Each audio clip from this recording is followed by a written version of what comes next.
good to go, Scott? Okay. What's up? I'm sure I can. Yeah. Okay. Giddy up. All right. Excuse me. Is that okay? Yes. Okay. Do you have a sip of that now, and then I'll bring it right back up? Okay. We good to go?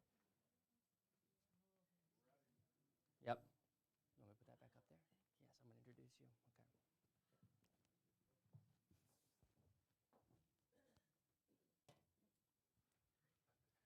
Welcome, everybody. Thank you so much for coming tonight. I am Steve Ivanovsky, a.k.a. Dr. Be Well. I'm so excited to host this event tonight at Rebel House with my friend, Marianne Williamson. Marianne is running for the Democratic nomination for President of the United States. And this is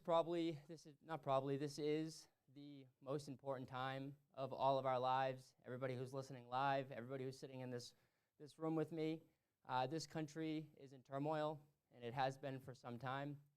We need a leader who has a vision, a leader who cares about the people, a leader who's willing to stand up to the corporate media, to all the big whatever it is, is willing to stand up to all the corporations and truly unite the people. I think Marianne is that person, and giddy up, baby. And I am so excited to have her here tonight and to be a part of this, and for you guys and I appreciate all of you for participating in the democratic process tonight. I know that we're all busy, but this is what we should be spending our time doing, is figuring out the best way for this country to move forward.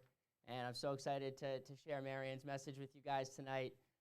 Without further ado, please welcome the next President of the United States, Marianne Williamson. Thank you so much. Thank you so much. I'm honored to be here. Thank you, Steve. Thank you, all of you at Rebel House. Thank you for giving me this opportunity. And thank you to all of you. We're in the middle of a vortex, a ritual of democratic process that I think it behooves all of us to take a moment and to just kind of receive and appreciate. I'm as a woman. There are many countries in this world where I would not have the opportunity to do anything near what I'm doing, particularly because I might have some critical things to say. In fact, I'm pretty sure I will, about the way our government functions, and I couldn't do this everywhere. I think we're living at a time when we need to be very sober and reflective about the state of our country. We will not get through this period of time with shallow thinking. And in too many ways, over the last few decades, we have farmed out our best thinking. We've farmed out our best critical thought processes. As individuals, Americans tend to be straight talkers. We get right down to it. We get real. We get blunt. We get direct. But when it comes to politics, it's like we've been trained to almost dumb it down, to think like sixth graders, and this is...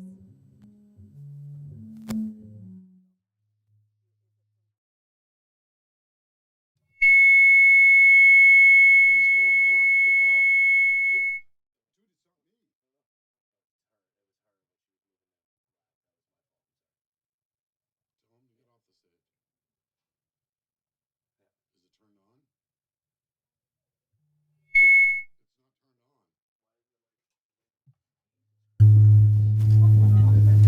Dude, it's not me. Tell him to get off the stage. Is it turned on? It's not turned on. Test. Yep. There we go. We should be good right there. And yet when it comes to the public space, the political space, something has happened. We've become mere spectators. And I think so much of what is needed now has to do with retrieving some of the original principles of the United States, of our founding, including the process of democracy itself. Thomas Jefferson said, the only safe repository for power in the United States is in the hands of the people. Political parties weren't even mentioned in the Constitution. George Washington warned us in his farewell address. He said that he feared that political parties would form factions of men who were more loyal to their party than to their country. John Adams also said that he feared they could become a threat, he said, to democracy. So all of that is to say that this is the time for you and me to come forward.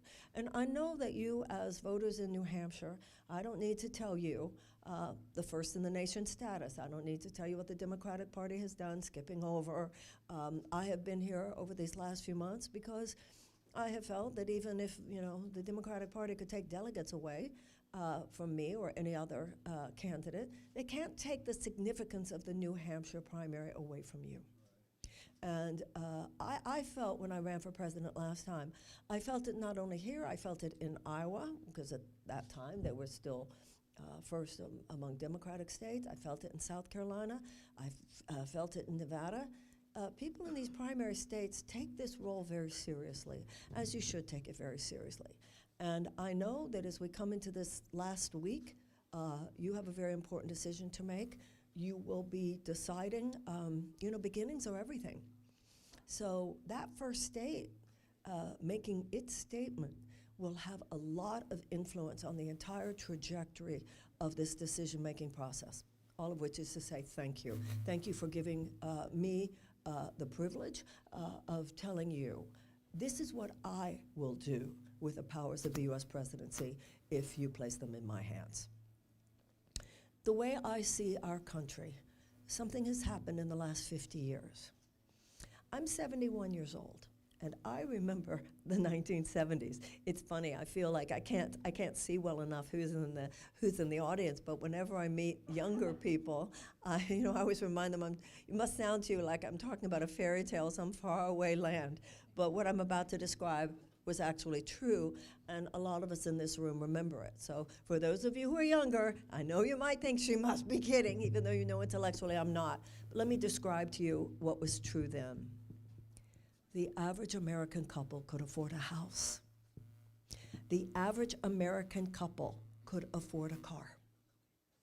The average American couple could afford a yearly vacation. The average American couple could afford for one parent to stay home with the kids if they wanted to. One salary could support a family of 4, and that couple could afford to send their kids to college. And while you process this, I'm going to try to figure out what we're going to do about this. Does any of this have to do with the other mic that I have on, the sounds? It doesn't. I don't know what to do to make it. Would my being back here make it better? Okay, this sounds like it might be better. That was the 1970s. And yet, in the last 50 years, something has happened. And we need to look at what has happened, and all of us know what has happened, but we need to recognize the deeper significance of what has happened in terms of its effect on our democracy and on millions of people's lives. Over the last 50 years, there has been a $50 trillion transfer of wealth from the bottom 90% to the top 1%. Now, some people, and historians can figure this out later, but from what we can see, we do know this. Some people say it started with the austerity of Jimmy Carter. Others say, no, the whole thing started full-blown with Reaganomics and trickle-down economics. Regardless of how the historians ultimately come down, this is what happened.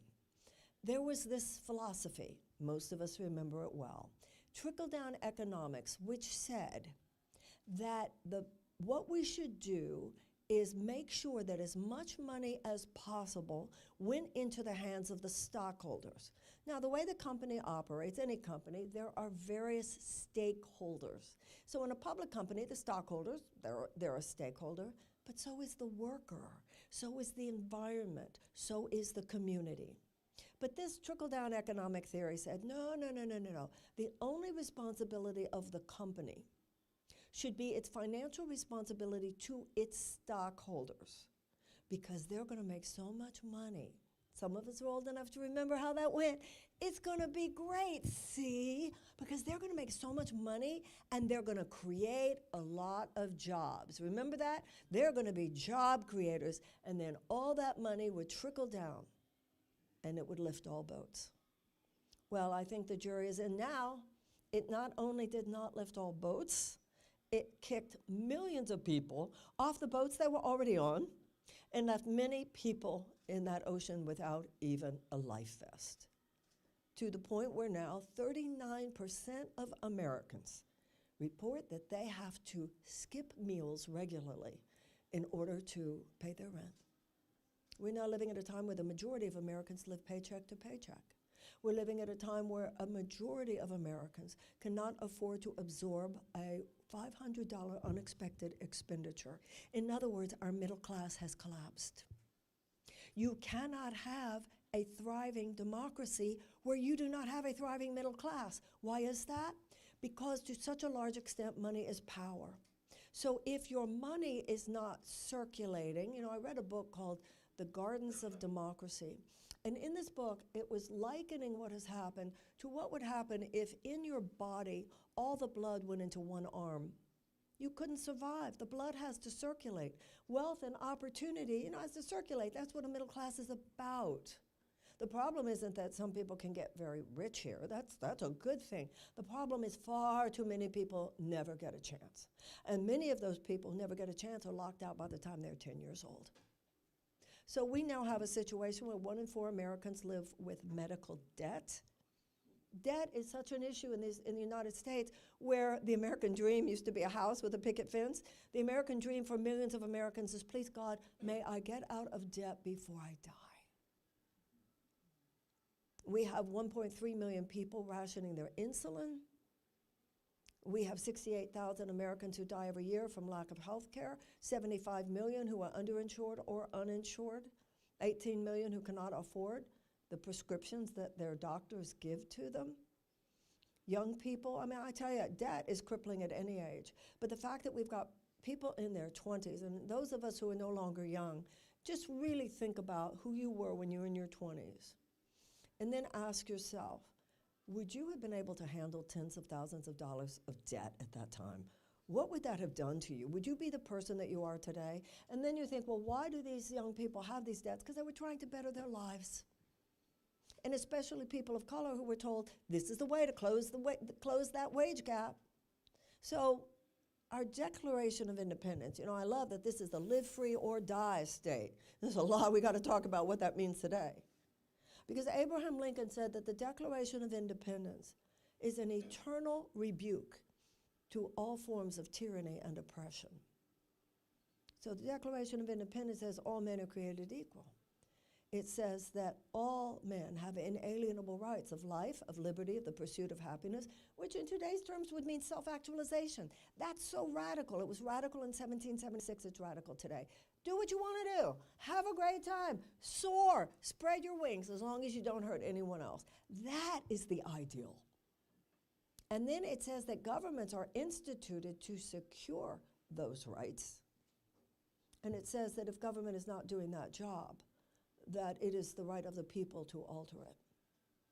In the Jewish religion, it says that every generation must rediscover God for itself. And I think every generation of Americans needs to rediscover that document for ourselves. What does it mean in our time? Because I don't think the Declaration of Independence just means that we have rights. It also means we have responsibilities. I think the responsibility of every generation is to really think deeply about what that ideal is. That's our mission statement. That's our North Star. And to ask ourselves, how are we doing? And in times when we are not doing very well at all, in fact, we're completely swerved away from those principles, other generations rose up and course corrected. Now, living at a time where so many Americans' lives are in trouble, that's really what we're talking about here. I'm running for president because too many American lives are in trouble. We talk about the mental health crisis. The mental health crisis, you cannot overstate how much of the mental health crisis is based on the fact that so many millions of Americans live with chronic economic anxiety month after month and year after year. If you know that we are one paycheck away, one getting sick away from you and your family being kicked out of your apartment or your house, and living with this all the time? If you're constantly worried how you're going to feed your children? You know, even like the drug problem, you know, the terms that are used are diseases of despair, deaths of despair. We have 20% of Americans for whom life's fine. This 20%, the economy's rolling along, and that's a good thing. It should be celebrated. But 20%? That 20%, it's like we're living on an island, and we're surrounded by a sea, and we don't recognize how much economic and just plain human despair is going on within that. So much so that at American schools, public schools all over this country, they have trauma rooms. Trauma rooms. What is happening in this country that for so many millions of children, childhood is a trauma? Now, when my career began, I've had a long career actually working with people whose lives were in crisis. But when my career began in the 1980s, a time of crisis seemed like the exception in someone's life, not the rule. And in terms of the country, a crisis was the exception, not the rule. We're living in an America today where you meet so many people for whom a state of crisis is the rule and not the exception. And if you look at the country itself, we're living in a state of permanent crisis. There's always something. There's the environmental crisis. There's the crisis of voting and economics. There's a crisis at the border. There's a crisis here, there's a crisis there. So we have to stand back and know what is going on. I'll tell you what's going on, and I'm not going to tell you anything you don't already know. And yet, the political system would have us not quite discuss it the way it is. Because if we do, we find them accountable. There is a matrix of corporate overlords. This is no different than the landed gentry that we repudiated in 1776. It is a matrix of corporate overlords whose functioning amounts to economic tyranny in this country. Insurance companies, pharmaceutical companies, big food companies, big agricultural companies, big chemical companies, big gun manufacturers, big oil, and big defense contractors. And we now behave collectively. Their money, their financial power, its undue influence on our government, especially since the Citizens United decision, has turned our government into a system basically of legalized bribery. And in issue after issue, policy after policy, our government comes up with plans that make it easier for those who already have a lot of money to make even more, and harder for the average person to even make it at all. That's why we don't have universal health care. The citizens of every other advanced democracy have universal health care. And a majority of Republicans, as well as Democrats, not as much of a majority, but a majority of Republicans as well as Democrats want universal health care. Why don't we have it? Only one reason. They'll tell you, oh, it's complicated. No, it's not. It's corrupt. The only reason we don't have universal health care is because of the institutionalized greed of the insurance companies.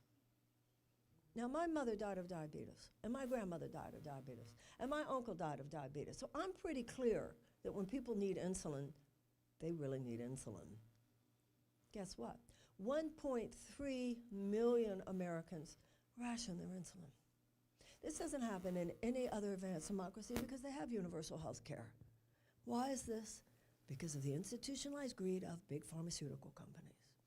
Check out on the internet the ingredients in a bottle of ketchup in the United States versus that same bottle of ketchup in Canada. And you'll see the carcinogenic elements in this, in ketchup and in so much else, the ingredients in American food versus the food in Canada and European nations. Why? Because in those nations, there are ingredients that are forbidden because of their carcinogenic element. But in America, big food and their lobbyists, that's what this is about. Their influence, their lobbyists.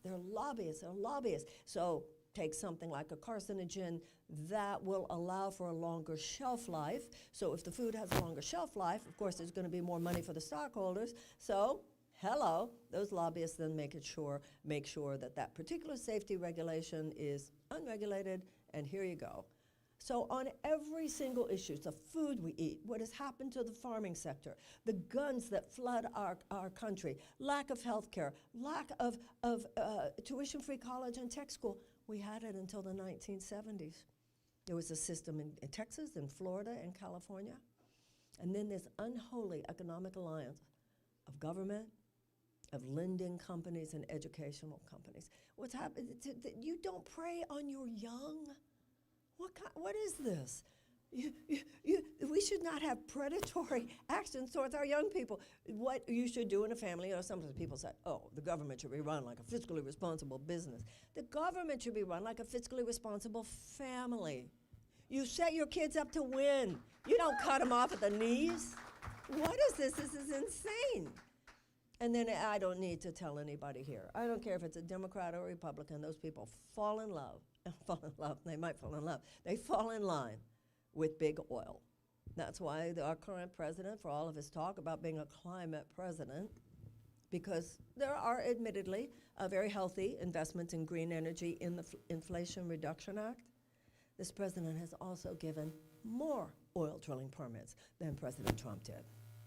And he has okayed the Willow Project, which is a $6 billion or $8 billion, not sure which, forgot that for a moment, ConocoPhillips oil drilling project on the North Slopes of Alaska, plus the LNG, liquefied natural gas. So it really doesn't do a lot of good if you're investing in clean energy, if you're investing even more in dirty energy, so that your investments in dirty energy override and completely nullify the benefits of the clean energy investments. It's a purse thief technique. Look here so that you won't look over there. And nobody needs to be reminded here of the war in Iraq, spectacular failure. Last 20 years of Afghanistan, spectacular failure. Not only military failures, moral failures. So everything that I just described, none of which is a surprise to anyone here. I'm not telling you anything you don't already know. All of that is now baked into the cake. It's the new status quo. And that status quo will not disrupt itself. If it's going to be disrupted, it's because we, the people, disrupt it.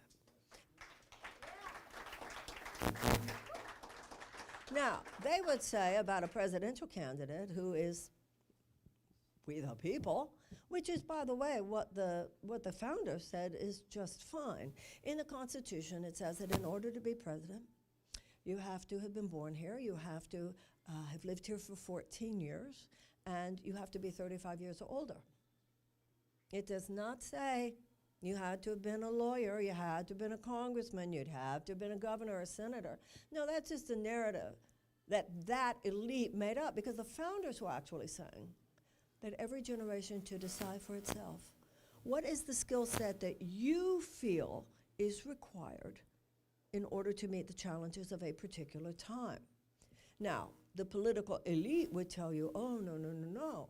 Only those people who have had careers ensconced in the car that drove us into this ditch should possibly be considered qualified to drive us out of the ditch. So I reject that, because what they're saying is qualified is someone qualified to maintain and perpetuate the system as it is. No, the qualification that's necessary now is someone qualified to disrupt it, who is not part of that system. There's a certain headspace that should be almost disqualifying at this point, because it keeps us on a road. You know, we don't need another political car mechanic. Washington has plenty of political car mechanics. The problem is we're on the wrong road. And what Franklin Roosevelt said is that we need, that the president, he said the role of the president, the most important role of the president, he said is not administrative. He said it's moral leadership.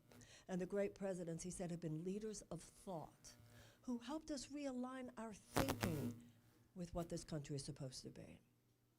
So that's how I see things. I see that we need a new beginning in this country. We need an economic U-turn. We need to turn things around. So if you send me to Washington, and I don't want to go fight for you, I want to co-create with you a new chapter of American history.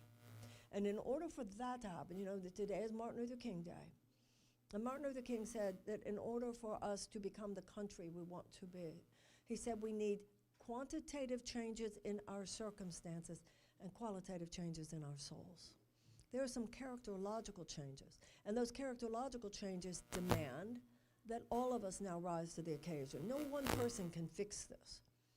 This is something that's got to happen because the American people rise up now and see political engagement as simply an aspect of a well-lived, meaningful life. So let me tell you what I'll do if you send me to Washington.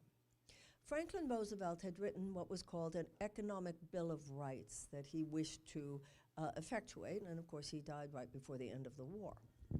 Universal health care, tuition-free college and tech school, a complete eradication of the college loan debt because it should never have existed, subsidized child care, paid family leave, guaranteed affordable housing. This housing crisis is unbelievable. I was reading one of your own state reps. I saw a tweet from her last night. Do you know how cold it was last night? And there were people outside, trying to stay warm by hugging up against a building. People who are unhoused on a night like that. You need 31,000 units just to get out of the hole in New Hampshire. We need a domestic Marshall housing plan. We need between 5 and million units of social housing in the United States, and we need a guaranteed living wage. Now, everything that I just mentioned, there are some people who would say, oh, that woman, man, that's really far left. Really? Because everything I just said in any other advanced democracy would be considered a moderate position, and should be considered a moderate position here. Secondly, I think we should have a Department of Peace. You know, in my whole health plan, and I hope that you will go to marianne2024.com, and I hope that you will look at my issues pages. And at my issues pages, you'll see all kinds of things, very detailed, and including my health plan, which I call the whole health plan. We need to do more than treat sickness, and for that, I think we need a Medicare for all, single-payer type plan. But we need to do more than that. We need to proactively create a healthier society. Much like I was talking about with the food, you can't just figure out how to treat sickness. You've also got to address all the issues, environmental issues, food issues, agricultural issues, even economic issues that increase the probability people get sick to begin with. Now, we need to take that same realization that health is not the absence of sickness, sickness is the absence of health, and apply it to peace and violence. In fact, one of the things Martin Luther King was famous for, he talked about negative peace and positive peace. He said negative peace is where there's no outright violence, but there's an underlying tension and anxiety. He said positive peace can only be predicated on brotherhood and justice. So we need to proactively wage peace, and this is how we do it. Just like we have a military academy, we should also have a peace academy.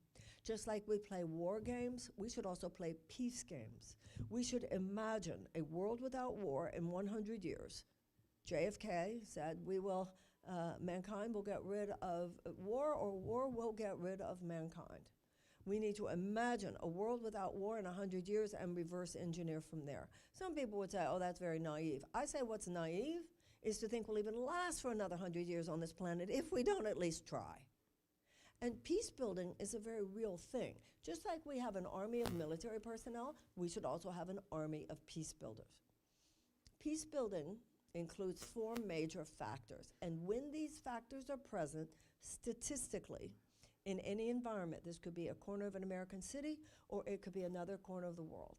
If these 4 factors are present, there will be a higher incidence of peace and a lower incidence of conflict. None of these will surprise you, by the way. Number 1, greater economic opportunities for women. Number 2, greater educational opportunities for children. Number 3, a reduction of violence against women. And number 4, the amelioration of unnecessary human despair. Wage peace. Declare peace. You know, even with our gun issue, we all know the facts. We all know the data. We all know what's needed. We all know we need to close the loopholes. We know we need the federal red flag laws. We need to close the gun show loopholes and the boyfriend loopholes. We need to take care of the ghost guns. We need to take care of the bump stocks and the high-capacity magazines. But we know there's something deeper as well. It's not culture or guns. It's both and. There are countries where per capita they have even more guns than we do, and nothing like the gun violence perpetrated against other human beings that we have. And so we have to decide, We will be a violent society until we decide to become a nonviolent society. And that, once again, is characterological. That's all of us. You know, we're living in a mean time. We're living in a mean-spirited time. We have to get back to some of those traditional values of just being there for one another. Even Twitter is violent.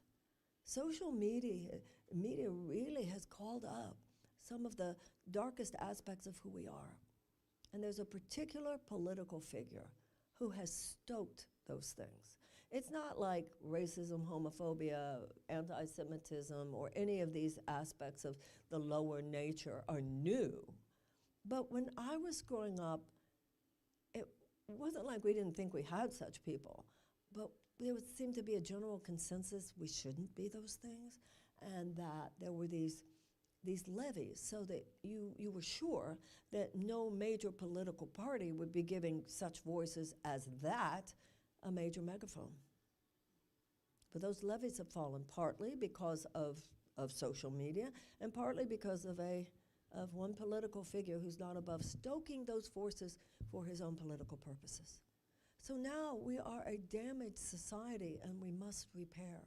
We must begin a new chapter. We must begin a season of repair. And that's how, for those of us who are Democrats, or for those of us who, for whatever reason, whether independent or Republican, do not wish to see Donald Trump return to the White House, that's how we're going to beat Donald Trump.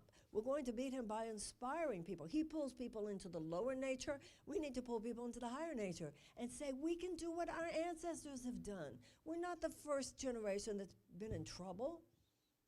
We had ancestors who had to respond to slavery, and a lot of that response among white Americans started in early evangelical churches in New Hampshire. Our ancestors responded to slavery with abolition. They responded to the institutionalized suppression of women with the women's suffrage movement and the passage of the 19th Amendment. They responded to the Gilded Age with the establishment of organized labor. They responded to segregation and the institutionalized suppression of black people in the American South with the civil rights movement. We're not the first ones to have to face a struggle which is kind of inherent in the American story. The point is, it's our turn now. And none of those movements came from political parties. They came from the people. It is we the people who need to intervene now. We need to intervene now, just like you intervene with a drug addict or you intervene with an alcoholic when things are going too far. We must intervene. We must intervene with an economic bill of rights. We must intervene with a domestic Marshall Plan for housing. We must intervene with a Department of Peace to repudiate the forever war machine with which Washington is riddled. We must intervene with the neglect and abandonment and horrible trauma of our children with the Department of Children and Youth. One of the things I'd want to do is convene the greatest minds in America on everything related to early childhood, because everything's in that first 10 years. Early childhood, when these institutions were founded, raising children was considered women's work. It was not given any particular attention in the founding of the nation, although children are full-on citizens as well. And 90% of the brain is developed in the first 5 years. So we need, I would like to see a massive transfer of resources into the hands, into the lives of children under 10. For us to imagine the country that we want 20 years from now, we are going to have to give a lot more attention to 10-year-olds and younger today. And there are two other things. One is, of course, the climate change. Enough digging around, enough incremental approach. No, we need now a mass mobilization for a just transition from a dirty economy to a clean economy. Under a Williamson administration, we will not be ramping up fossil fuel extraction. We will be ramping down fossil fuel extraction enough, and we will create millions of jobs in the process with everything that is involved with building a green grid. And if I have to, in order to make that happen, I would declare a climate emergency. Now, there's one other thing. I believe that it is time to end America's war on drugs. Yes. And I know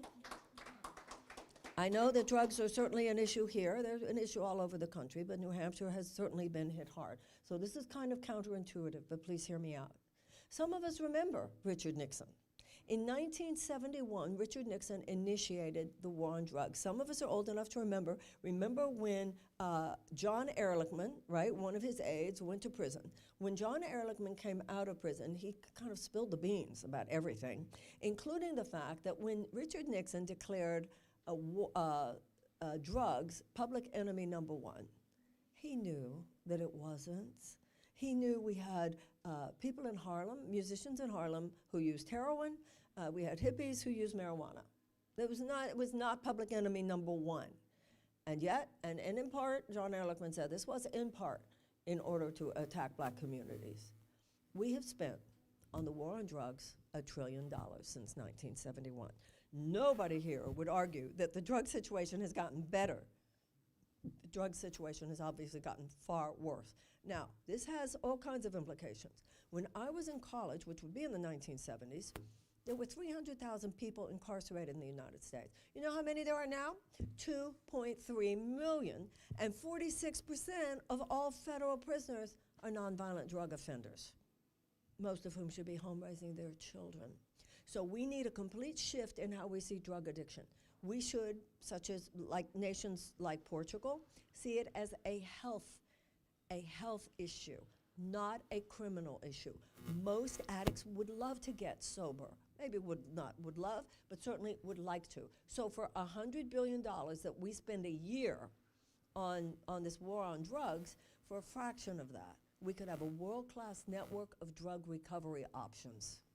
So as president, you know, they say the president has a drug czar. I don't want a drug czar. I want a recovery czar. Yeah. I want to bring recovery into the mainstream political ethos. Now let me tell you one other thing about it, two other things about that. Number one, it will help us at the southern border, because there are two main reasons that people are seeking to escape their native countries and make it into the United States. One is economic devastation, which we should realize was created in large part by American foreign policy over the last 50 years. And we should have a Marshall Plan for Latin America in order for us to be willing to repair what we ourselves helped break. But the other is their need to escape horrifying violence that is perpetrated by the drug cartels. Take away their black market. So by our deregulating, by our decriminalizing drugs, what we will do is take away a lot of the black market. It won't take care of the drug cartels entirely, but it will definitely put a dent in the problem. The other thing that it will do, it will free us up to put time, bandwidth, and resources into the one drug that is, in fact, a primary enemy of the United States, and that is fentanyl. So I hope that you can see from everything I've said so far, you put me there for 4 years, I'm not going to mess around. First of all, I only want to be there for 4 years because I do not believe that a baby boomer should be president in 2028. That's number one. But number two, that's enough is enough. We've got to write that check. But number two, I don't even want to be thinking at any point in my presidency, well, if I do that, I won't get reelected. I'm not going into play. The image I have in my mind is a chiropractic adjustment. This government needs its heart back, and the people of the United States need some spine back as well, I have to tell you.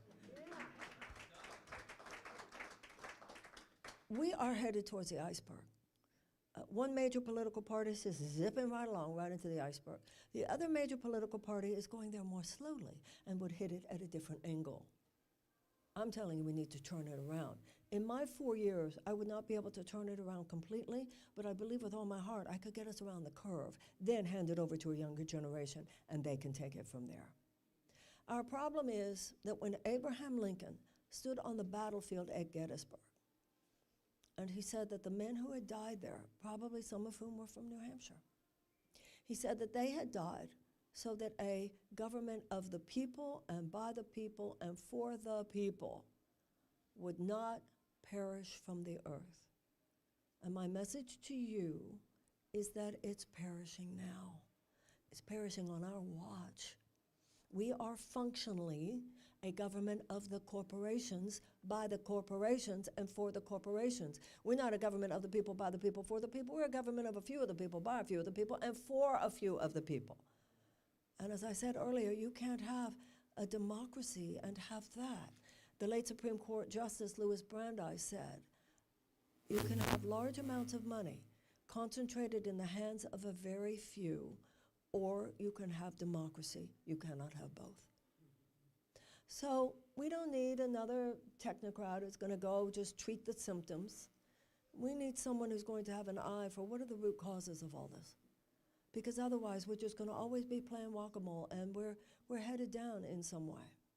We don't need another technocrat. We need a visionary. I don't know if I'm the greatest visionary in the United States, but I will tell you this, I am the only one running for the Democratic nomination for President of the United States. Thank you very, very, very much. Thank you. Thank you. Thank you. Thank you so much. Thank you. Now we can talk about anything you want to talk about. I'd love it if we could have some light on so I could see people. And just raise your hand. I don't know if we have another mic. Do they have like a mic runner or something, Steve? For this, I'm going to put my glasses on. I'm going to come down there. Okay? Raise your hand. We can talk about anything you want to talk about. Ask anything you want to ask, and we'll talk about whatever. Okay? Who'd like to begin? That lady right there, apparently. Yeah, no, Marianne, if you want to stay up there. No, you hold on to the mic. I'll tell you why I don't. Okay. Some people will understand. I wear hearing aids, so I have to see your mouth. Thank you. Thank you very much for being here. We'd like to know how you might support the family caregivers in New Hampshire. There are many people who are taking care of adult family members. Okay, well, first of all, a lot of this, let's talk about Social Security, because this all has to do with money. We need to remove the cap, put it up to at least $250,000. But one of the issues there has to do with women. A lot of women did not pay into Social Security because they were caretakers. They were raising children, a family, et cetera. Right now, among the elderly population in the United States, half of our elders live on less than $25,000 a year. So we should have that everybody over 65 will get a $12 or $13 stipend. Okay? So for those who get that already from Social Security, that's fine. If their Social Security does not give that much, it would be lifted to that, and that would be particularly important for women, some of whom didn't get any Social Security at all. Once we add that layer, that is going to ease that problem tremendously. Let's try that. And we'll see if more is needed. But that will have a kind of radical effect on the economic well-being of people aging in the United States and those around them. Thank you. Does that work for you? Great. You know, that's the thing about money. It's, you know, somebody said to me, you know, I think the purpose of money is to not have to think about money. And that's the problem with too many Americans, and it's a nervousness all the time because the slightest thing could happen. There could really, there's no, and the way one woman said it to me, and here in New Hampshire actually at a house party, she said there's no wiggle room. She'd made one mistake, and she can't climb out of the hole. The system just doesn't give her, you know, I was very fortunate. I had a book. Some of you are old enough to know what this means. Some of you are too young to know really what this means. Those of you who are older know what this means. Oprah liked my book. You know, and you are catapulted immediately into a situation where I've seen how America works for people who made it into the club. If you make it into the club in America, the economy is very forgiving. You can fall, you can get back up. There's a whole swath of Americans for whom there's room, there's wiggle room. For the majority of Americans, there's no wiggle room. And now when I was younger, that book didn't come out until I was 40. We didn't have anything, but somehow you didn't need to the way you do today. It just wasn't as harsh. The economy was not as harsh. It's wrong. It should not be the case in a country as rich as ours, and there's a reason for it. Wealth inequality is a killer. This has simply got to be addressed, and the political status quo is not going to change this. The fact that one political party is better, that is really a low bar. Does that make sense? Okay, who's next? Yes, sir, I'm coming over there. Hi, I don't if you remember me. I do. I ran for mayor as a new dealer, and I probably hold the record for the least votes that anyone ever got. But proudly, I spoke on issues, just strictly on issues as you do. And I was so happy in the debate when you said to Mr. Phillip, his lackadaisical support in Congress for Medicare and other progressive. And I'll tell you All of what. a sudden, he's seen the All light. of- he's seen Over the- the last 2 months, he's he's seen the seen the light. light. And I like him as a person, by the way. Yes, He's a but nice man. I don't, because I feel he's disingenuous. He said recently he might run as an independent with Liz Cheney. Are you serious? Liz Cheney would rather stop breathing than Medicare for all. He actually said that? He actually said that. That's why I don't like the man. He's completely no one who believes in Medicare for all would make that statement. The man is disingenuous. That's all there is to it. He would say he's learning quickly, and I think he kind of he's a nice guy. But yeah, you and I see. The fact your eyes have been opened in the last. Yeah, I don't want to criticize him, but you're right. So I am proud that you brought Thank that you. up in the debate. It needed to be brought up. Yeah. You know what the difference is, and I think that this is more a fundamental distinction with the president than with Dean Phillips. It's the difference between incremental change and fundamental economic reform. And I'm reminded, one of my favorite books is a book that was written by Doris Kearns Goodwin, one of your neighbors over in Massachusetts, and she wrote a book called No Ordinary Time. And it's a book about Franklin and Eleanor Roosevelt during World War II and the Depression. It reads like a novel, and it's so wonderful because not only is it so interesting, but it is so relevant to everything we're going through now. And it was Eleanor who said to Franklin, we need more than, she said, people need more than the amelioration of stress. We need fundamental economic reform. So what I see the president is representing is a kind of politics that wants to help people survive an unjust economy. I want to end the injustice. It's not enough. It's not enough to say, okay, we'll give you that $1,600 during COVID, and then they say, okay, the emergency is over, go back to your lives, when for millions of Americans, life was already an emergency. Hunger is an emergency. Poverty is an emergency. Near poverty is an emergency. Evictions is an emergency. So you're right. And that really is the difference for Democrats and independents to decide right now. What do you think should be offered to the American people? What I believe should be offered to the American people, and in my opinion, is actually the only thing that would win the election against Trump and possibly Mrs. Haley, is offering a new beginning, a real difference, a real change. Because that corporatist democratic mentality says, we want to help you, but not so far. We're not going to go so far that it would challenge the underlying profit-making bottom line for the huge corporate entities that are our donor class.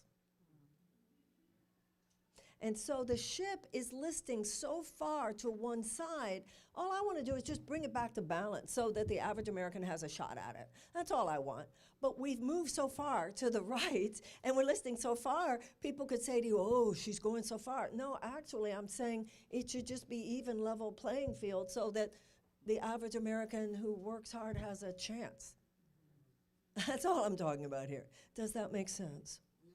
And I don't think anything less than that will win the election, and I don't think anything less than that will repair this country. And FDR also said to his wife, shortly before he died, he said, I forget who he said it to, he said, I should have listened to Eleanor more. Did he say Yeah, that? really, he said, I think it might have been Chief Justice Holmes, he said it too. Wow, I didn't even know that. Wow, because he listened to her a lot. Yeah, he did. But he said, I should have listened to her more. She once said, she became a socialist, and she said, the only reason I'm voting for him is because he's my husband, otherwise I didn't. See, if he hadn't had that affair, she wouldn't have gone looking elsewhere and met all those Jewish lesbian socialists in New York. She was brilliant. She wrote constantly. Never, It's all in the book. juicy book. Was not an elitist, never graduated from a university. Who are you talking about now? Eleanor. But she was a tremendous writer. Oh, she was tremendous. And of course, she, my mother used to talk about her all the time. And, she lived into the 1960s. Yeah, incredible, incredible. Okay, who's next? Yes, I'll be right back to you. Hello. A lot of people that do what you're doing focus on negativity, what's wrong, and maybe how you want to fix it. What do you see? You talked about inspiring people. You would like to inspire people. And what do you see that's good about today? What are some few things that you might want to build on or use to move things forward? I'd love to hear some positivity that might be able to bring us away from a lot of that negativity. One of the things that I felt when I ran last time, and I feel very strongly this time as well, the American people are not the problem. The problem is a sclerotic political system that sits on top of the will of the people. What I see that's good is us. What I see as good is us. I don't feel like I'm sitting in a room with people going, we don't want people to do well. That's not what I'm sensing. So we just need to take the lid off and let people do in our public sphere what we want to do and what usually we do in our individual lives. So that's my sense of what's right in America. You see as good? If you look at every single aspect, look at every area of disrepair, okay? Look at health and healing, look at agriculture, look at food, look at energy, look at foreign relations, look at peace building, any of those areas, right? That we've been talking about tonight, wow, there's a problem, okay? In every one of those areas, we have already geniuses, already people who are doing it right, people who are already coming up with all these incredible alternative, much transformational systems, having to do with food, having to do with regenerative agriculture, having to do with helping people repair their lives when they get out of prison, having to do with different systems of restorative justice, having to do with business, having to do with every single area. The problem is the people with solutions are over here. The problem with power, the people with power over here. And the people with solutions don't have the power. They're trying to raise, they've got a nonprofit trying to raise $50,000 while the people with power are giving $50 million in corporate subsidies to the people creating the problems that the people who are the problem solvers are trying to solve.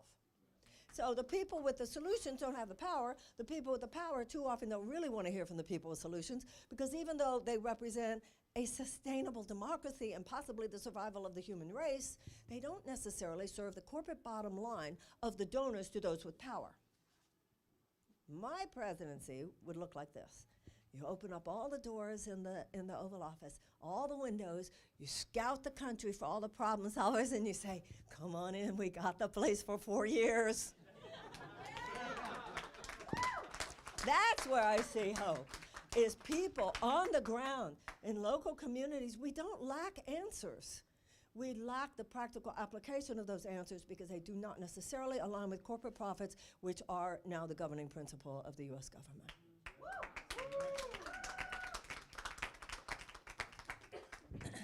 Thank you so much for being here.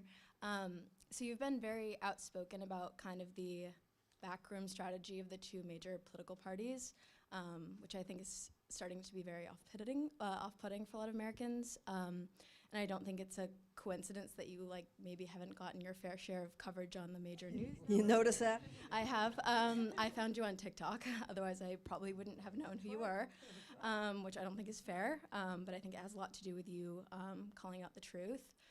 But also, as you've said, a lot of this corruption is super entrenched within the system. So I'm wondering what specific steps you are preparing to take in those 4 years to really dismantle such a massive system. Okay. So the president does not have a magic wand. The president doesn't get to just go in and say, okay, it's going to be this way because I say so. We don't have a monarch. We don't have a dictator. Excuse me, I'd love some water. The president, thank you, Sydney. We have 3 co-equal branches of government. However, can I give you that? Thank you, honey. Don't underestimate the power of the presidency. So these are the deals. First of all, it's like when we were talking about Franklin Roosevelt saying moral leadership. I will be speaking to you continually. Do not underestimate the power of the bully pulpit. As blunt and direct and real as I am with you right now, I would be the same as president. This is what's really happening, and this is what we need to do about what's happening. I see modern Republican presidents, many cases overreaching and even abusing the power of the presidency, but I see some of the Democratic presidents kind of like milquetoast. Well, we can't do it. We'll do that in the second term. We didn't really get a mandate. It's all just an excuse. I would definitely be using the powers of the presidency. A lot of it has to do with these agencies that have experienced what's often called corporate capture. Who was it who was telling me just today while I was reading something? It wasn't about, normally I use the reference of people from big ag being infiltrating the agricultural agency. I can't remember what the specific was, but in issue after issue, these agencies have been infiltrated with the very corporate forces that they were established to protect us from should they overreach. So the president has the ability to appoint who you want in these things, and the president does have the power of the executive order. Now, I wouldn't go to Washington saying, I'm going to govern by executive order, because that's unhealthy for our country. But neither would I be afraid to use it. I would not be afraid to use it. And you know, you're talking about Dean Phillips. Thank you so much. And this is not talking out of school, because this was a public event. Dean is real big on saying he's been the most bipartisan congressman, and he works with the other side and with Republicans all the time. And I made some comment when we were doing a Zoom call with some group the other day. I said, Dean wants you to know how nice he is. I want you to know how tough I am. Okay? So if I'm in office, he'll have to remind me to be nicer. If he's in office, I'll have to remind him to be tougher. I don't want to go there and brag to, I'm going to get all these Republicans. I'm going to get Dick Cheney. No, that's not going to happen. He goes on and on, because she was great about Trump and the insurrection. Yeah, she also voted with him 99% of the time. So I see people like Franklin Roosevelt. He went in there. You know, it's interesting. One of the things that you find out reading that book, you know, we all know about the New Deal. It was just an expression they used during the campaign. They didn't really have a plan. And then once they got there, they came up with things like Civilian Conservation Corps, the WPA, and so forth. I think we need a better deal for the American people. And all of the items that I mentioned to you, the president's saying. Can you imagine my talking, for instance, in the State of the Union address about hungry children? Can you imagine my talking about some of these things? We're not going to play around. We're not going to play around. We need to turn this ship around wisely, compassionately. I'm not a bomb thrower. We don't want chaos. We want the end to chaos. But there would definitely be a sense that America is going to start a new chapter now, that we recognize that the last 50 years of neoliberal economics and trickle-down economic theory has done real damage. And we are going to change that now. That's what America has done. I don't know where we got this idea that Americans don't do big things. You know, Americans are hardwired to do big things. Look what we've done in our past. I mean, look at the history of this country, from abolition to women's suffrage to the civil rights movement to 2 world wars. I mean, and I think that's what's happening. We're hardwired for big things, and we haven't been called to anything big in a very long time. And I think we kind of yearn for greater meaning. We have an economic system that has just trained us to think only about ourselves. And I'm asking you to not just think about yourself. I'm asking you to think about the country right now. And I think people hear you on the level that you speak. I think people want to be called to something more noble and something more meaningful. Being a citizen of the United States is a really grand thing. You know, and I think Americans have an instinctive understanding that America matters. I want to tell you something about a friend of mine. She's an award-winning documentarian. She was born in Lebanon and raised in Norway. Very, very successful, does these documentaries about very serious issues around the globe, and has met with many world leaders and some of the most powerful people in the world. She told me something that has stayed with me. She's known many world leaders from all over, all the continents, some of whom love America, some of whom are kind of disgusted by how we behaved at certain times. But she said, you know, I asked all these people, and we're not talking about, you know, dictators. We're talking about people who are not dictators, who are. She said, I was surprised by something. There was a question I asked many, many leaders, and I said, tell me honestly, what scares you the most? When you can't sleep at night because you're so nervous, what scares you the most? What are you most worried about? She thought they might say nuclear war, whatever. She didn't know what they would say. She said she was shocked by how often the response was the following. When they were asked, what's your biggest fear? They said, what will happen if America goes down? That's how important this is. That even countries who roll their eyes about us regularly really hope we'll pull this out.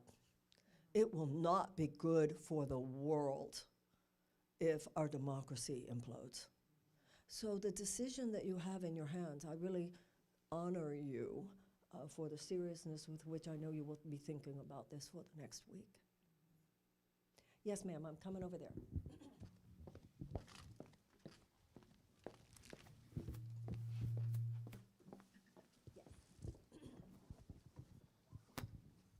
I agree with just about everything you've said.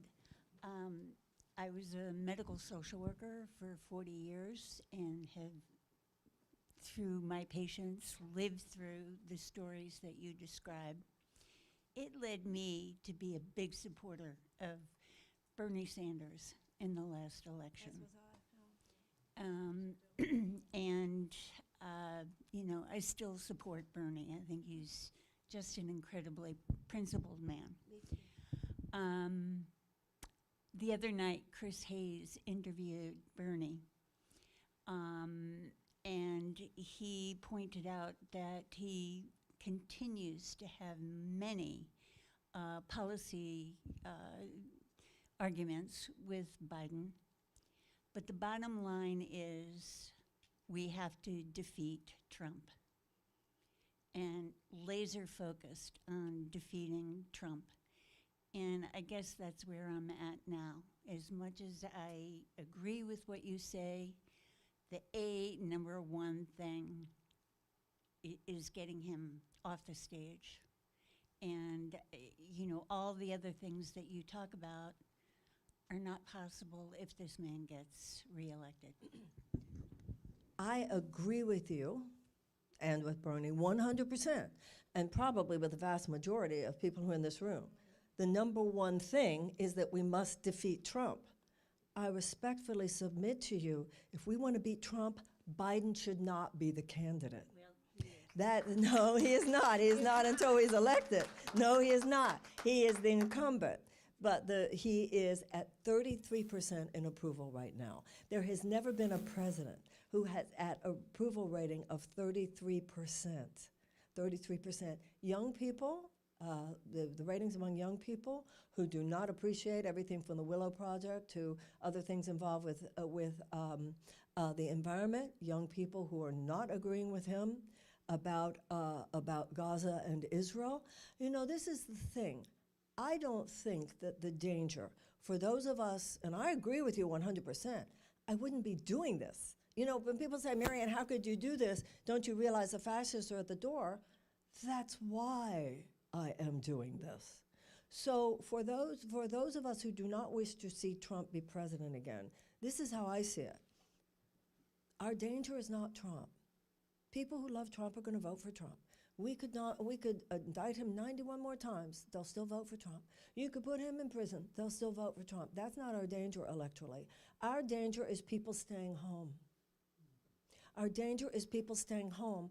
This election will not be like 2020. It will be much more like 2016. And the Democratic elite is missing what's going on out there,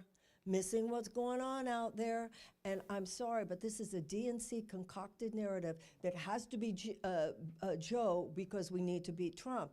I'd say, no, we need to beat Trump, and we need to be having a very serious, robust conversation about how to do that. And it does not speak well of the DNC, how they have suppressed the conversation. No, tell me more. No, I'm cynical about the Democratic Party. Bernie was surging in the polls. The powers that be freaked out, and they sabotaged him. Okay, so how's that any different than right now? Bernie would have beaten Trump, I think, in Well, 2000. because the powers that be are still the powers that be. I understand, but why should we have a codependent relationship with them and follow them off the cliff like we followed them off the cliff in 2016? Come on. I'm sorry, I have to accept reality. And the reality is the Democratic bosses are going to get Joe Biden nominated. They are, and they will. Yeah, but you could vote for Marianne next week. Yeah, it's only a primary. The Democratic voters and independent voters, all voters in New Hampshire, will decide. Do you think if they were as secure as you say they are going to do it, if they were as sure as you just said, they wouldn't have put out the letter that, oh, it's meaningless? Yeah. Obviously, they're nervous. When you say they are just going to do it, yes, that's exactly what they did in 2016. It gave us Trump. It didn't save us from Trump. It gave us Trump. So when you say that's reality, I would say, well, then we better change that reality now while we can. I want the reality to change, but the reality right now is the party bosses. No, the reality is that on January 23rd, the people of New Hampshire get to say what they think. We still have some democracy left, and you get to vote for who you want. Hold on a second. Who had your hand up? Yes, Audrey, hi. Hi. I was a delegate for Bernie in 2016 from Massachusetts. And I'm kind of tired. This is the third election now. It's, all about we got to get rid of Trump. Okay. Yes, we do. But this is the third election. It hasn't been about policy when it comes to the Democratic nominee and Trump. And I feel that it's their responsibility. They should be backing a stronger candidate than Biden, because I feel like we're in duck and cover mode. The polls are, they're not very encouraging that he's going to win. And as having been a delegate in 2016, 2020, we organized a lot of groups. I'm still in touch with those groups, and I'm getting a lot of pushback from some of the Bernie people because he's backing Biden, of course. But Bernie also said back in 2016, if I ever tell you who to vote for, don't listen to me. Obviously, I was disappointed when, I'm as enthusiastic about Bernie as other people are here. I endorsed him when I dropped out of the race in 2020. And I still think the world of him. And of course I'm disappointed when he came here and he said vote for Biden. Because if you're going to talk about his policies, I'm the one whose agenda aligns with his. I respect how he's seeing this. The way he sees this is, well, if we just re-elect Biden and we get 2 more people in the Senate, then we could get something like Build Back Better. I respect that. But I also respect that he said if he ever tells you who to vote for, don't listen. Even when you said the DNC should be putting up a stronger candidate, you realize Republicans don't have this codependent relationship with the RNC. Yeah. It shouldn't be up to them to Thank you. put up the candidate. Exactly. But they're going to back who they're going And you can't defeat anti-democratic policy by being anti-democratic yourself. That's right. That's what they're doing. They're suppressing democracy to save democracy. It makes no sense. And also, we're old enough to remember, Eugene McCarthy ran against an incumbent. Bobby Kennedy Sr. ran against Lyndon Johnson. None of us thought it was weird. We just thought it was democracy. There's nothing in the U.S. Constitution that gives a special assignation to incumbency. People primary sitting senators all the time.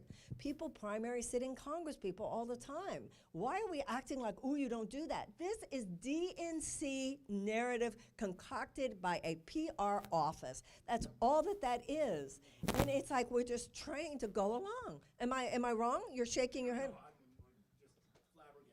Yeah, I mean, the Republican Party goes about the RNC. They're our administrative office. You know, they don't let the RNC determine their thinking. And I just wanted to say one other point, and I'm hearing a lot about this united front, because I was trying to urge people to contact the state of Massachusetts Attorney General, Secretary of State. Secretary of the Commonwealth is called. Secretary of Commonwealth Bill Galvin, which he does believe in democracy. And he did allow us on the. Because Marianne and Dean are on the ballot in Massachusetts. But North Carolina, they kicked us off. But people Wisconsin, Tennessee, Florida. we need a united front. And I'm saying, well, a united front would be, okay, you know, if people want to vote for Biden, fine. A united front is, oh, we're all going to vote for Biden. It's not, we're going to prevent people from running against Biden. I mean, that Also, I understand a united front in the general. In the general, I understand. You know, I supported Bernie, but once it was Hillary, of course I voted for Hillary. This is a primary, and that's what I would submit to you as well, ma'am. This is a primary. Nobody's helping Trump. This is a primary. I don't know how you... Thank you, Audrey. Yes, sir. I'm coming around.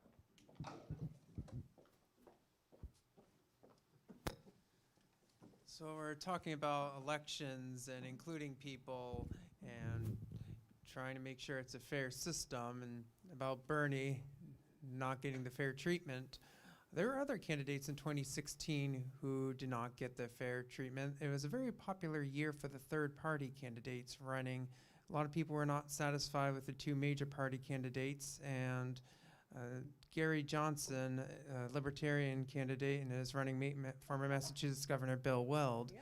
They were achieving record high polling rates for a third party candidate. The Commission on Presidential Debates raised the bar, though, to achieve performance in the presidential debates, requiring 15% polling over the 10%, which was previously required, which they were able to reach if under the old standards. So if you were to get the nomination, would you advocate for including people who have enough ballot access to clinch the presidency, to have them included on the debate stage with you, the Republican nominee? Well, if you're talking about the debate stage, the issue has to do, and many of us are old enough to remember, the presidential debates used to be run by the League of Women Voters. And then the Democratic and the Republican Party took them away from the League of Women Voters, and they call themselves the Debate Commission. But really what they are is Democratic and Republican operatives. Now, if you look at the history of the United States, third parties have been very significant. Abolition came from the Abolitionist Party. Women's suffrage came from the Women's Party. Social Security came from the Socialist Party. What's happened in the last few years is an unholy alliance. And we know, for instance, remember what happened with Ralph Nader when they wouldn't let him. For me now, this is where I become someone, yeah, but we got to take care of, make sure Trump doesn't get in. This is where I become, when people ask me, for instance, what I would do, what I can tell you is I would not do anything that, in my estimation, helped Trump win. But I'll tell you this much, and I say this to you too, ma'am. Democrats are kidding themselves if they don't think Bobby Kennedy is going to be a huge factor. Bobby Kennedy is going to be a big factor. I believe that. The money, the energy, and so we don't just have to have a candidate who can stare down Donald Trump. We need to have a candidate who can stare down Bobby Kennedy. Don't kid yourself. This is going to be different. I have a very strong feeling about that. I know a lot of mainstream media sort of doesn't like to cover it because the kind of traditional brunch Democrat feels, well, enough of our media has put him down. Doesn't matter what your media has done. If you look out in the country, He's got a lot, and I think this young woman here had mentioned, especially among young people. Now, this is the thing. For those of us who are old enough, no matter what happened, our experience and the experience of our parents would lead us to say, yeah, but no matter what, you got to vote for the Democrat.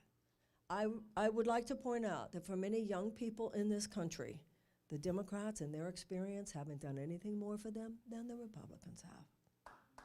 And that's just the case. We might not like it, but it's the case. And I hear many young people say that. And so I think the assumption, you know, for instance, like when the Democrats feel about black people, about young people, about anyone, oh, well, where else would they go? Be careful with that one this year, because they might not vote for Trump, but there is another candidate that many are taking seriously. So I think we need to think outside the box right now, and the only way to really be guided wisely is in our own hearts. This gentleman and this lady here, yes. Hi, my question is about one aspect of Trump's legacy is his policy with China, and Biden has maintained a lot of the tension with China.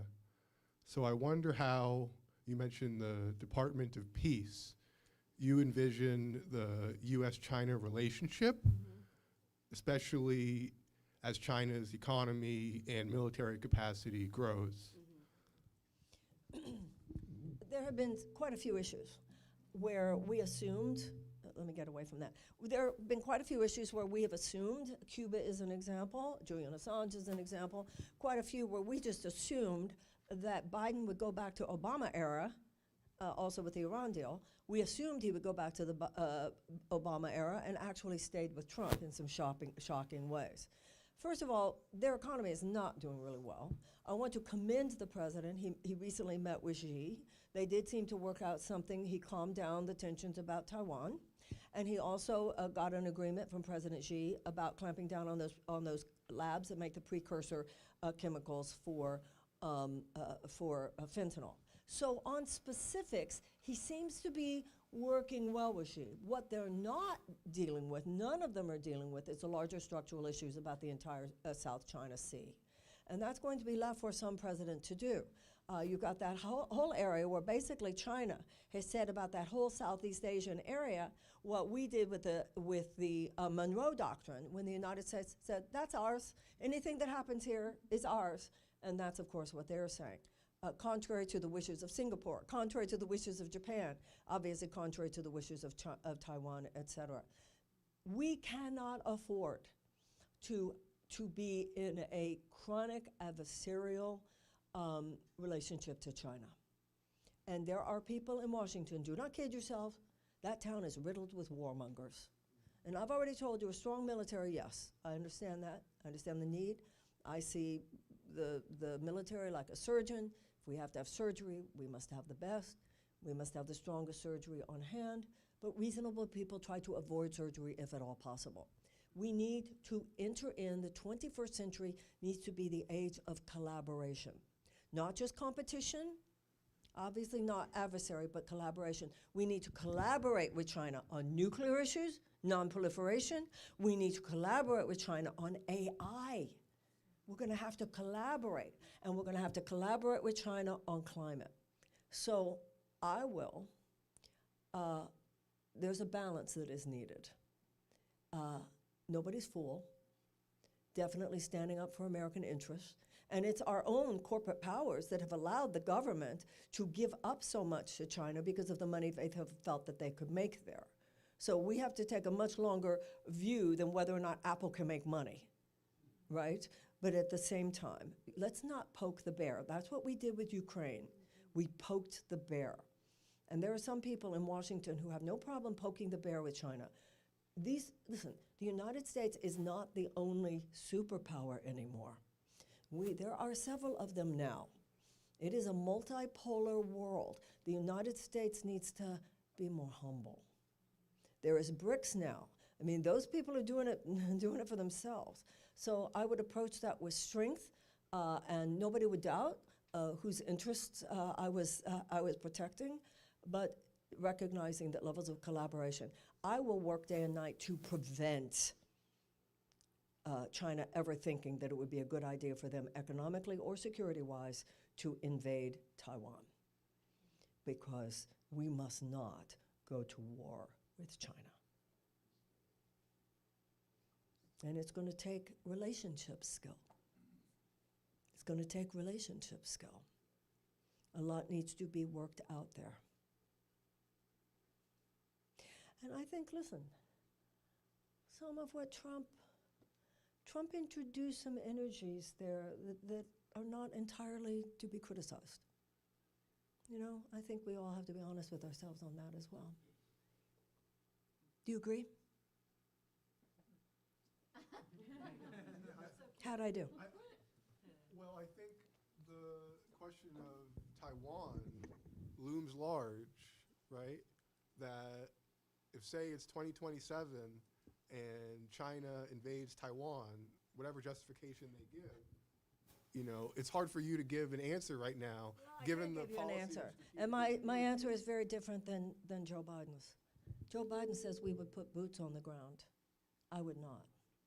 What I can tell you is I would work so hard to make it an unattractive option to China. I would work so hard to create the relationship where it is simply to their best interest not to. In their best interest in terms of security and in their best interest in terms of economics. Their economy is not doing well, actually. They have some real problems. So the very idea of war with China is something that all of us should consider intolerable. Intolerable. We speak, and we have had leaders enough with American presidents who are casual about war. You know, one of the things, if you've ever read, if you go to the Franklin Roosevelt Memorial in Washington, D.C., you know, they have all his quotes on the wall. One of his famous pieces of writing is, "I hate war." It's a really profound piece of writing about what he had seen. And I think one of the reasons why both Eisenhower and Roosevelt were such profound leaders during World War II is how much they hated war. That means they were very deeply sober about it. And then you look at the Dick Cheneys and the George Bushes, and you'd think these people were playing with a child's game of Legos. And right now, I mean, I'm not saying it's simple what's happening in Ukraine. It's very complicated. I'm very much against what's happening in Gaza. Ceasefire, ceasefire, ceasefire. But we have people, too many people in Washington who play footloose and fancy free with the idea of war. And with all the nuclear bombs that are on the planet, the very idea of war with China should just fill all of us with just such horror. What do we even, the people, you know, even over the Republicans who are in town right now, Nikki Haley and those people, the way they talk about, we just might go, what? What are you talking about? Yes, ma'am. And this lady, too. Thank you so much for being here. Thank you so much. I'm really excited to be here. I've been following you closely and very much resonate with all of your policies. I wanted to kind of piggyback off of another lady's question. She kind of asked what you would do to disrupt the system. I think we all know, no matter how good a president's intentions are, once they're in, Congress kind of, you know, they hold the purse strings. Well, Congress, as I said before, Congress is a co-equal branch of government. However, let's not underestimate. The Congress didn't make the president approve the Willow Project. The first thing I would do is cancel the Willow Project. Congress doesn't determine whether or not the president deschedules marijuana, which I would do immediately. Right? So and expunge the records. So the president has a lot of power. The president has a lot of power. If I immediately convene the greatest minds on early childhood, if I immediately cancel all, the president would have the power to cancel all governmental contracts with union-busting companies. A president who would actually talk about the PRO Act. A president who would actually, and keep talking about it. A president who would actually say, we're going to raise that minimum wage to 15 and talk about a livable wage, a guarantee of a livable wage. So there's a lot the president can't do, but let's not kid ourselves about the things that the president can do. I could immediately call for yet again another audit of every cent of the Pentagon, which they would probably fail, and I'd get up and I'd talk to you about it. And I'd say, we really need to talk about this. We really need to talk about this. Another thing, we have 800 military installations around the world in 80 countries. Now, the United States, the American president cannot shut down any military installations in this country. That has to be an act of Congress. And not all of them should be shut down. But I could unilaterally shut down quite a few of them around the country, which are simply legacies of the Cold War. So you'd see some things happening. And the reason a lot of politicians don't really tell you that much about what they would do. And you wouldn't be surprised at anything. Be like, well, she said you were going to go in there. Not chaotically, but these things, we're going to make some changes now. Does that make sense?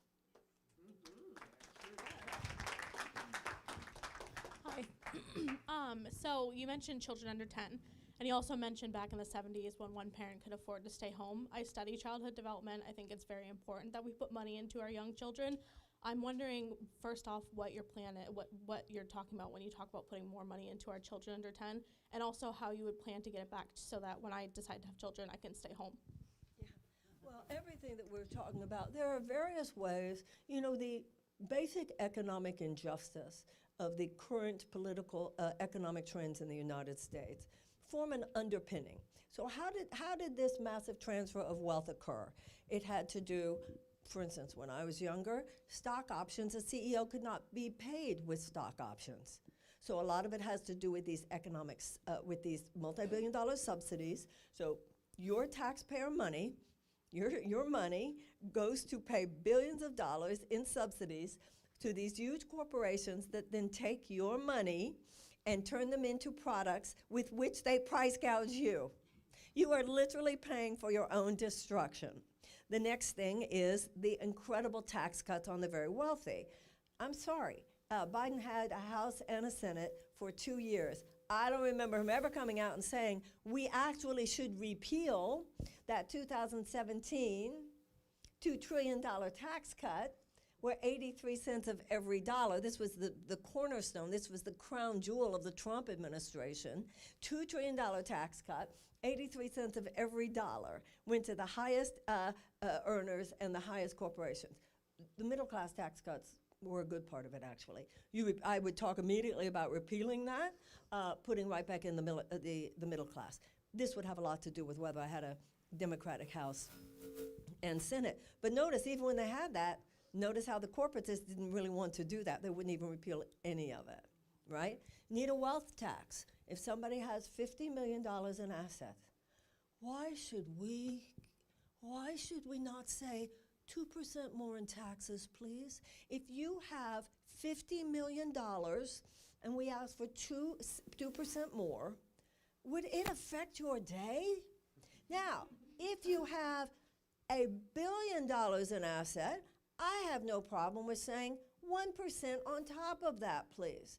If you have $1 billion in assets and we ask for 3% more in taxes, it won't affect the day of your great-grandchildren. Why are we so loath to disturb those who have so much? This isn't about nice people versus not nice people. Not every rich person is a greedy bastard. This is not an anti-rich thing, but let us make no mistake. There has been, over the last 50 years, a war on the middle class and the poor in this country. There has been. So you put all those things together, put some you know what they're talking about? There was already an $858 billion military budget. You know what they're talking about for next year? I saw a figure the other day. 1.5 trillion. Now, I don't know if it'll come to that, but we're talking about It's not about how much money we have, it's where we put it. I think the neglect of our children, you know, they talk about, well, it's for national security. To me, the neglect of our children is a national security risk. People living in despair, large groups of desperate people are a national security risk. They form a petri dish out of which all manner of societal and personal dysfunction. Lack of health care, to me, is a national security risk. We just have to change the paradigm. And we need a woman who's talking about these things much differently. And without apology. Without apology to say, tell me how that will affect the ability of a child to eat. Then we'll talk. Tell me how that policy is going to affect the ability of a child to eat. And then we'll talk about your fancy subsidies. First, I want to know, how will this affect the health of a child? We need a mother in the White House, and you can take that however you want. Yes, I see Audrey's hand, and this gentleman here, and then you again, Audrey. Yes, sir. Something that I don't know if a lot of political candidates pay attention about, but I personally do because I'm from there. But I was born in Uganda, in Africa, and it connects with China. And what I've noticed is when I was there 2016, and I recently went there 2023 of this past holiday season, is the influence that China really has on African nation. And it's really hard for me to see where I know, like, usually Western countries don't really look into Africa unless something really big happens, like, for example, Gaddafi or Idi Amin back in those days and so on and so forth, and many other examples. But what I'm noticing is China will go in there, buy or loan African nations trillions of dollars and say, just let us build this road, build a couple factories and so on and so forth, or we'll loan you this so much money, and it's really cheap labor in Africa. It's the same thing almost. Actually, they're in China right now, the labor there is actually getting substantially higher and higher, but there's still some where they're trying to say, like, how can we make this cheaper for ourselves? So they went to lots of African nations. And for example, in Uganda, they built a huge road. In Kenya, they've been building lots of bridges. In coastal areas, they build lots of places for shipping and so on and so forth. All of this is trillions and trillions of dollars. And my question is, I look at it as when America comes into there, they can't, because when China gives African nations money, they like use the money to however you want, and then political people in African nations will use that money for themselves, maybe use it to do what they need to do. And when Western countries see this, they say, why isn't Africa progressing, and we send so much aid and so on and so forth? It's because of the leaders that are in there and the kind of money that they're getting. They're getting it from China. They don't need to report back if for example, if America were to loan the money to these African nations, America will probably ask, it's like, let's see the receipts of so on and so forth. But in majority in China, they can care less as long as it's helping them. My question is to you, is this something that you are have heard about or seen about? Oh, yeah. And what are you doing? China's been smart, and we've been stupid. That's exactly what we're talking about here. That's 1,000%. So this is what's happened. And anyone who goes to Africa notices how many of those signs have to have Chinese written on them. Okay, now Obama talked about it being African century, talked about all the stuff that was going to be the African plan, and then it sort of never really happened. So what the United States has done over the last few decades, and we did this with Latin America, we did this with Africa, this is how we squandered our moral authority, we squandered our military respect, we squandered so much. We thought that if we had enough military bases, everywhere you go, you see military bases. So the people didn't see the American flag on roads and schools and wells and things that actually help people. This is where the Department of Peace comes in. You better believe it, what you're saying. And we are playing massive catch-up. And like I said, they've been smart and we've been stupid. I think the closest, if you don't mind me, I think the closest person of American president who's been close to it, it wasn't Obama, surprisingly. Not even the slightest. He was just there for pictures. The closest person was not Bill Clinton. No, not even George Bush. Further back. Kennedy was the closest because he created the Peace Corps, and the Peace Corps heavily went into African nations, helping Africans. And when I was living in Uganda at the time, when I was little, I used to see lots of Peace Corps people.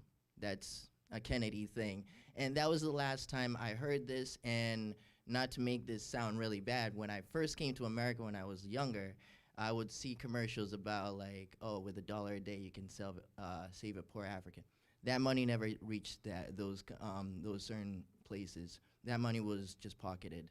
So my mission right now is to just pretty much find and help my people back home. But at the same time, I can't do that without the right heads or the right people surrounding us. And I hope, Marianne, you're one of a champion who can voice that out in the future. Thank you. Thank you. The whole idea of the Department of Peace is kind of Peace Corps 2.0, because what the Peace Corps was, and obviously it was totally revolutionary in terms of President Kennedy's time, was basically just go do what you can. The Department of Peace, there will be an army of peace builders where it's much more strategized, which, one of the things about Africa, of course, one of the things that's always impressed me in visiting Africa is how often people will show you their well with such pride. Sometimes, we'll spend however much money on some military bases. If we really wanted to help bring peace, bring wells. And the people will tell you what they need. And that's exactly what we're talking about. And that is, of course, the root causes. The root causes of violence is when there's so much despair, and the root cause of peace is helping people live better lives. And that's not only in Africa, it's here in the United States. Anything else? Anyone else? Yes, sir. Thank you. Yeah, you mentioned the potential of having, calling for global or climate emergency, a state of climate emergency. And it's something I've been keeping up on a lot since I was pretty young, something that's frightened me since I was a child. And it's very existential. It's at times hard to know exactly where the data is going to lead us, but a lot of it says that we're in for a pretty tough time ahead. Even if we were to essentially stop putting carbon dioxide into the atmosphere now, our children in old age, our grandchildren, could be living in an entirely different world. So it seems to be something that we're more or less ignoring. And what do we do about this tsunami that's heading towards us? And I mean, what can we do? Well, at this point, what you were saying is very true. At this point, we're really talking mitigation. Scientists have told us it's too late to stop this. We're talking about mitigating the effects of it. And what I have felt, it's a real criticism I have of Biden, is that playbook of the Democratic Party is to pretend that we're doing it, because we know that that's what people want to hear. No, we need to stop it. Let me tell you another FDR story, okay? So, the World War II, it got to the point where FDR knew we're going to have to get into the war. We had no army. He went to see what we had that was ragtag, hardly anything. Meanwhile, Hitler had been building up his military capacity for 5 years, and every time he invaded a country, he absorbed their industrial power. We had nothing, and Britain had even less. So FDR says, I need this many ships, and I need this many planes, and I need this many tanks. Where am I going to get them? Well, you get them from the industrial powers of the American Midwest. The same place, Detroit, right? The same heads of the major three that, we're talking about the UAW strike. So President Roosevelt calls into his office the heads of the main three car companies. And he says, gentlemen, I need this many ships, and I need this many planes, and I need this many tanks. All three of them. President Roosevelt, we are patriotic Americans, sir. We will give you what you ask for. As soon as we have sold our quota of cars, you will get those ships, you will get those planes, and you will get those tanks. Eyewitnesses say Roosevelt took a puff on his famous cigar holder and he said, "Gentlemen, I don't think you understand what I'm saying. I need this many ships, I need this many tanks, I need this many planes. You will not sell one car until I get them." In other words, in a time of emergency, the US government overrides temporarily the otherwise normal workings of the marketplace. Right now, the marketplace is God no matter what. This is an emergency. This is an emergency, and I would not have a problem saying so if such was necessary. These oil companies have known for decades. They've known for decades, and they know now. They know that this can't last, but they just want to squeeze every last dollar out. They will not find someone negotiating, playing nice with them in me. I am the President of the United States. If I am the President of the United States, I am here for the people, and the people have more power than you. What has happened to us? These people govern us. These people control us, and it is wrong. Now, I'm not anti-capitalist. I believe in the great hybrid economies like in places like Scandinavia. I'm not saying that there's not a high side of the market. But at this point, this is tyranny. This is tyranny. We're watching this unfold in front of us, and we cannot save ourselves simply because big oil is making profits. And we subsidize them. What are we doing? Well, you elect one of those guys, well, we got to be careful because, they're lobbyists, and then they'll primary us, and they'll send people out to, at what point, I think this is the point, to have a president who says, no, we're not playing that game. Not, this is not, it can't be negotiable, like you said, and this is why so many young people, I'm going to ask a question, okay? And I'm going to ask a question. If the answer is yes, I'm going to ask that you put your hand up. I'm going to ask that you put your hand up high and keep it there, because then I want everyone to be able to see. You ready? If you are a young person who has ever said, or if you have ever heard a young person say the following words, please put your hand up. And the words are these. Under normal circumstances, I'd be thinking of having children. But given the state of the planet and what's coming down with the climate, I don't think it would be a responsible thing to do. Okay, please keep your hands up. I'd like everyone right now to keep your hands up. I just want everybody to look around. Now, I don't know about you, but this makes me want to cry every time. This is not normal. This is not normal. This is not normal. I'm not saying everybody should have a child. Not everyone wants to. But this many people, young people, that's the reason? No. And we're just all walking towards the cliff. And if we don't have a strong leader, a strong president, not overusing, not abusing, not overreaching, with the powers of the presidency, we will end up having probably a climate dictator in 25 years. So let's be strong and let's be bold. And let's remember that this country is for we the people, not we the oil companies, we the people.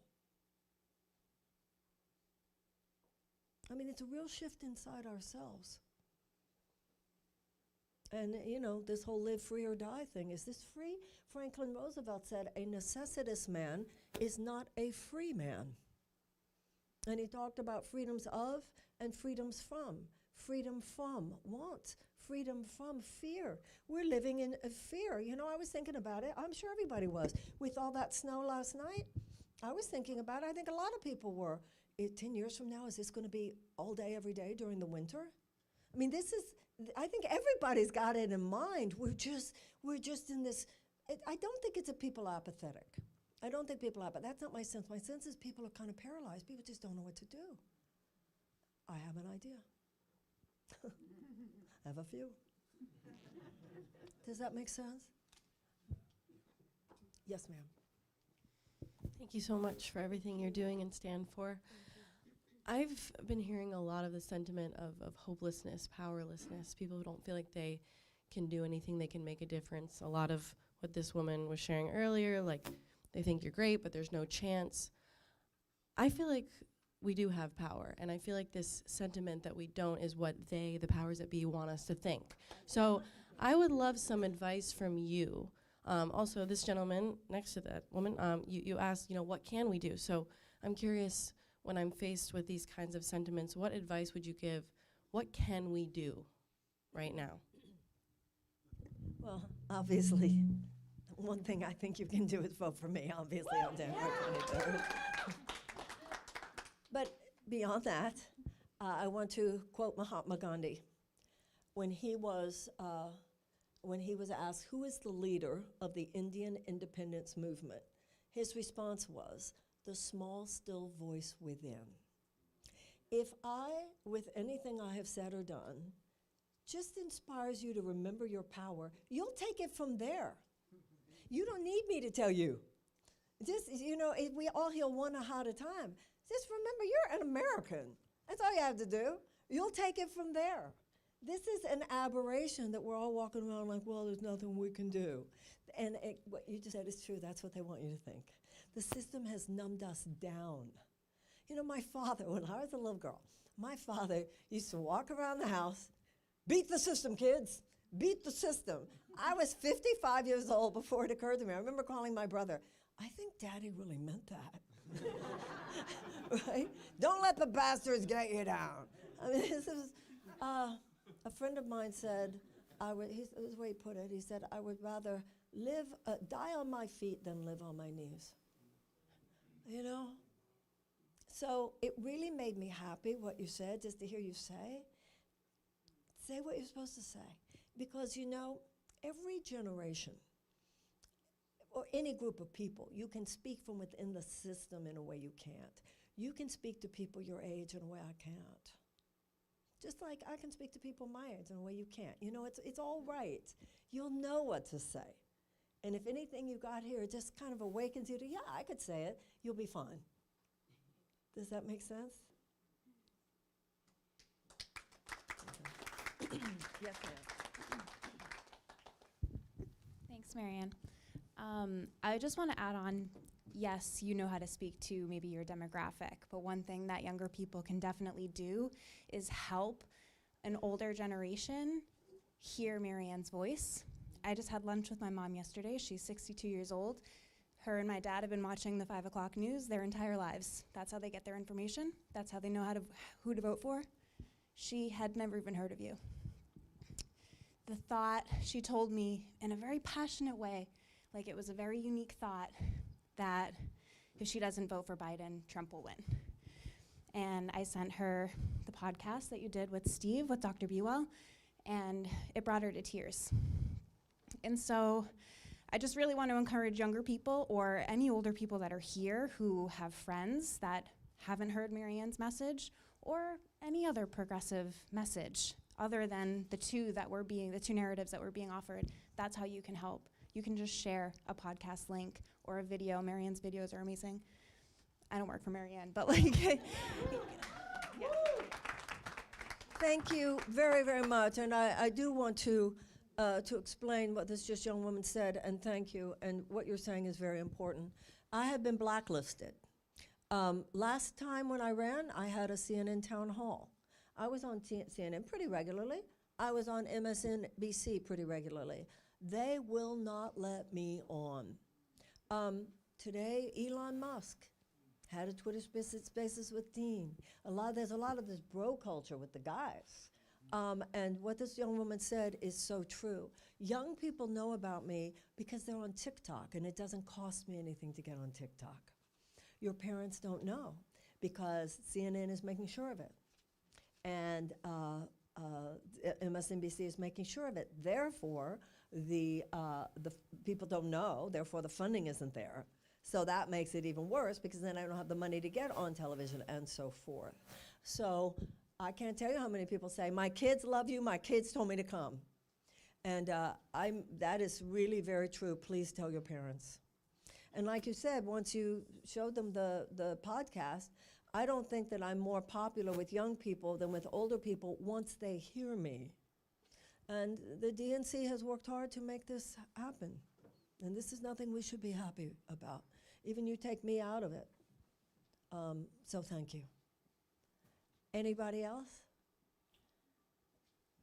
I just want to say thank you from the bottom of my heart. I also hope that all of you will go to the table on your way out. Ooh. I have to stand back here. Go to the table. Help yourselves, please, to a T-shirt. Every time you wear my T-shirt, it's free advertising. Take a button, take a hat, take a bumper sticker. Go to Marianne2024.com. Because of the ways that I've been invisibilized, erased, and all of that, I need those of you who do feel strongly about this campaign, please be very, very active in the next week. I am at some other events here. Please take the flyer. Steve, thank you so much. Steve's podcast with me and so forth. If you go to Marianne 2024, there are so many issues. There are videos, 4 videos, one on the economy, one on war and peace, one on immigration, one on climate change. I think those 4 videos really do explain a lot, and they're so easily shareable. Follow me on social media, talk to your friends. Thank you, and New Hampshire, over to you. Thank you very, very much. Thank you so much. God bless you, everyone. Thank you. Nice to see you again. Thank you, thank you, thank you.